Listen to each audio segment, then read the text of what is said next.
اعوذ باللہ من الشیطان الرجیم بسم اللہ الرحمن الرحیم اللهم صل على محمد وعلى آل محمد كما صليت على إبراهيم وعلى آل إبراهيم إنك حميد مجيد اللهم بارك على محمد وعلى آل محمد كما باركت على إبراهيم وعلى آل إبراهيم إنك حميد مجيد۔ آصف اسلامک ٹی وی کے پیارے دوستو، السلام علیکم ورحمۃ اللہ وبرکاتہ۔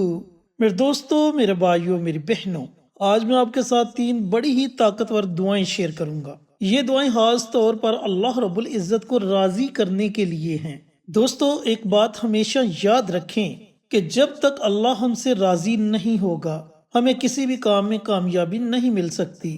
اللہ کا راضی ہو جانا ہمارے لیے سب سے بڑی کامیابی ہے، اور اللہ رب العزت کا ناراض ہو جانا ہمارے لیے سب سے بڑی ناکامی ہے۔ تو ہمیں چاہیے کہ سب سے پہلے ہم اپنے رب کو راضی کریں۔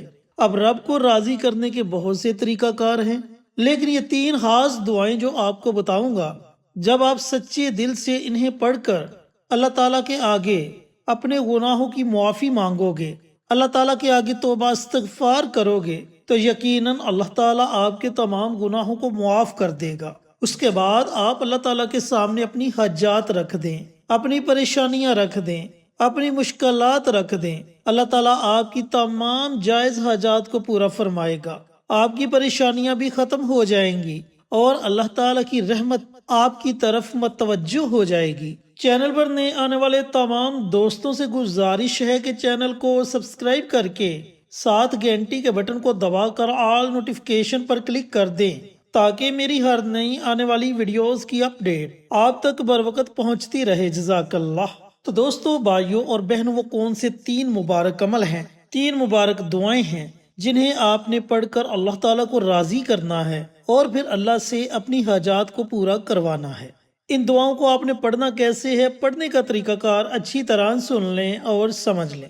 دوستو، سب سے پہلی بات تو یہ اپنے ذہن میں بٹھا لیں کہ اللہ کو راضی کرنے کے لیے اللہ کے احکامات پر عمل کرنا پڑتا ہے، یعنی کہ اللہ رب العزت نے نبی کریم صلی اللہ علیہ وآلہ وسلم کو معراج شریف کی رات 5 نمازوں کا تحفہ دیا۔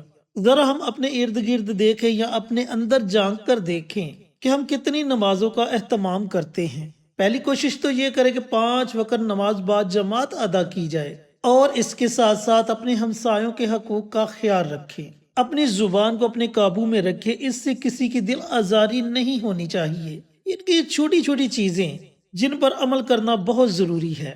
اب آپ نے کرنا یہ ہے کہ نماز فجر کے بعد آپ نے سب سے پہلے پیارے آقا سرور کائنات حضرت محمد مصطفیٰ صلی اللہ علیہ وآلہ وسلم کی ذات اقدس پر درود و سلام کا نذرانہ پیش کرنا ہے۔ درود پاک آپ کوئی بھی پڑھ سکتے ہیں، 1 مرتبہ پڑھیں، 3 مرتبہ پڑھیں یا 5 مرتبہ پڑھیں، یہ آپ کی اپنی مرضی ہے۔ درود پاک پڑھنے کے بعد ایک بڑا ہی مبارک عمل ہے استغفار کا عمل۔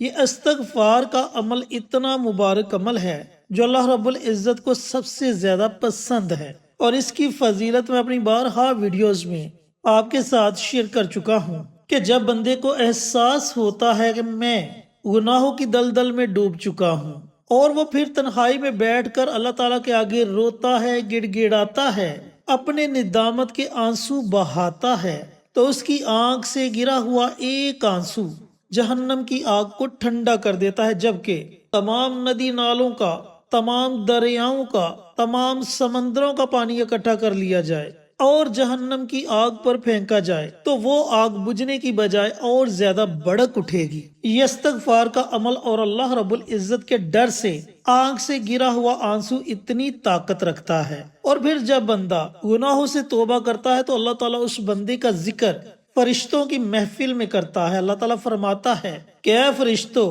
آج میرے اس بندے نے مجھ سے صلح کر لی، میرا بندہ میرے آگے رو رہا ہے، گڑ گڑا رہا ہے، ندامت کے آنسو بہا رہا ہے، حالانکہ اس نے مجھے دیکھا نہیں، لیکن اس کے باوجود یہ جانتا ہے کہ اس کا کوئی رب ہے جو اسے معاف کرے گا، پس تم گواہ رہنا۔ میں نے اپنے اس بندے کے تمام گناہوں کو معاف کر دیا۔ دوستو، بھائیوں اور بہنوں، ویسے تو استغفار کی بہت سی دعائیں ہیں۔ استغفر اللہ ربی من کل ذنب واتوب الیہ، استغفر اللہ الذی لا الہ الا هو الحی القیوم واتوب الیہ۔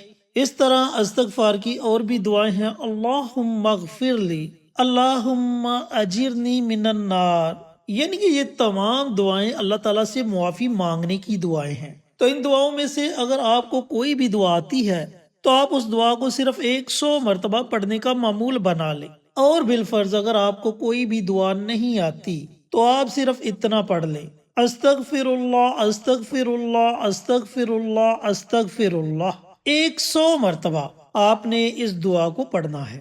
یہ آپ نے پہلا عمل کرنا ہے۔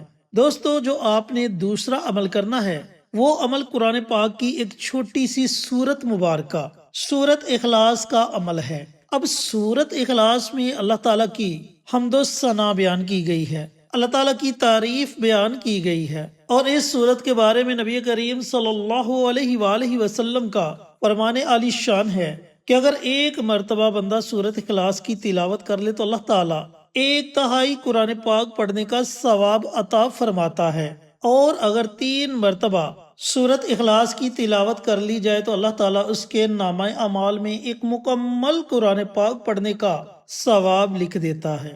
تو دوستو، بھائیوں اور بہنوں، آپ نے صرف 7 مرتبہ سورت اخلاص کو پڑھنا ہے۔ اس کے شروع میں ہی آپ بسم اللہ پڑھ لیں، اس کے بعد آپ بنا بسم اللہ کے سورت اخلاص کی تلاوت کر سکتے ہیں۔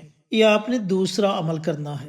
دوستو، جو آپ نے تیسرا عمل کرنا ہے، تیسری دعا پڑھنی ہے، بڑی مبارک دعا ہے، مشکلوں سے نکلنے کے لیے ہے، پریشانیوں کو دور کرنے کے لیے ہے۔ وہ دعا ہے یا حیو یا قیوم برحمتک استغیث۔ اس دعا کو آپ نے صرف 21 مرتبہ پڑھنا ہے۔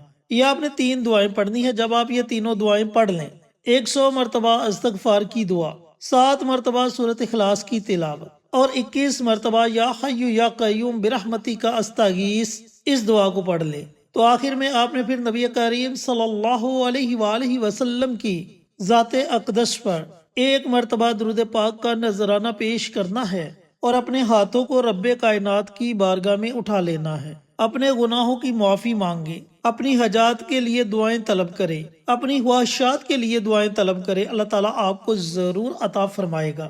اللہ تعالیٰ سے دعا گو ہوں کہ اللہ پاک یہ مبارک دعائیں مجھے بھی، میرے تمام بھائیوں کو، میری تمام بہنوں کو پڑھنے کی توفیق عطا فرمائے، اور صدقہ جاریہ سمجھ کر دوسروں کے ساتھ شیئر کرنے کی توفیق عطا فرمائے، تاکہ آپ کے ساتھ ساتھ دوسرے لوگوں کا بھی فائدہ ہو سکے۔ پیارے آقا کی پیاری پیاری سنتوں پر عمل کرنے کی توفیق عطا فرمائے، 5 وقت کا نمازی بنائے، صراط مستقیم پر چلنے کی توفیق عطا فرمائے، آمین۔ انشاءاللہ پھر کسی نئی ویڈیو کے ساتھ اچھے وظائف کے ساتھ آپ کی خدمت میں حاضر ہوں گے۔ تب تک کے لیے اجازت دیں۔ السلام علیکم ورحمۃ اللہ وبرکاتہ۔